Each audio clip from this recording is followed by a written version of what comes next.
मारहाण, शिवीगाळ, अत्याचार आणि छळ असा एकही शब्द शिल्लक नाहीये की ज्याचा मयुरीनं हगवणींच्या घरामध्ये म्हणजे हगवणींच्या मोठ्या सुनेनं त्यांच्या घरामध्ये अनुभव घेतलेला नव्हता।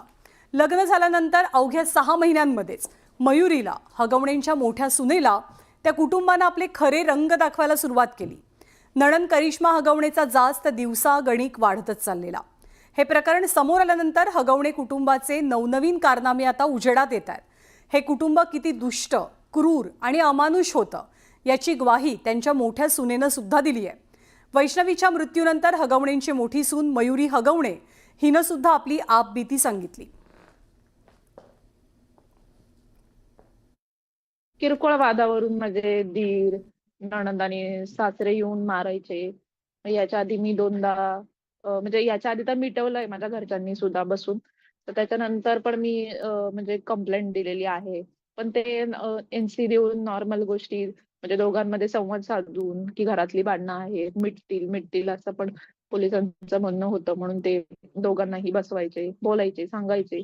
मग असं करत करत त्यांनी ते जास्त फायदा केले की आमचा दबाव आहे, आमचं सगळं ऐकतात वगैरे. माझे सासरे जे आहेत ते कायम मला बोलायचे की तालुक्यात कोण माझा नादी नाही लागत, अख्ख्या तालुक्याला मी पुरून उरतो आणि माझा कोणी नाद नाही करत।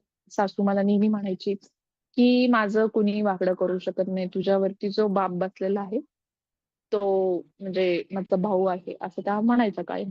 म्हणजे यांनी कायम मला टार्गेट असं केलं होतं की जेव्हा म्हणजे माझे मिस्टर सुशील हगवणे ते जेव्हा घरी नसतील तेव्हाच मला त्यांनी वारंवार मारलेलं आहे। आणि जरी कधी ते आले तरी त्यांना पण मारलेलं आहे या लोकांनी माझ्यामुळे। म्हणजे माझ्या दिरानी, सासरेनी, नंदेनी मारहाण केलेली आहे। वैष्णवीचं तिच्या पतीवरती म्हणजे शशांक हगवण्यावरती खूप खूप प्रचंड प्रेम होतं। पण ते कधी त्याला कळालं नाही असं मला वाटतंय। तर त्यांनी कायम एक मोलकरीण आणि एक आईचं आणि बहिणीचं ऐकून एका दुसऱ्या मुलीला त्रास कसा द्यायचा तो प्रकार त्यांनी केलेला आहे। म्हणजे माझ्यासमोर पण झालेला आहे भरपूर वेळा। पण मला कानावरती यायचं की तिला मारहाण झालेली आहे, तिला मारतात ते वगैरे। कारण की दारं खिडकं लावून घेतल्यावरती काय रूम मध्ये जाऊन मारल्यावरती काय कळणार आहे।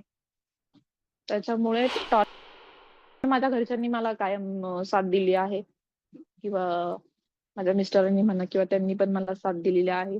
म्हणून मी खरं तर आहे तर आज त्या दोघांमुळे मी इथं आहे। नाहीतर मी पण वैष्णवीसारखं नक्कीच पाऊल उचललं असतं।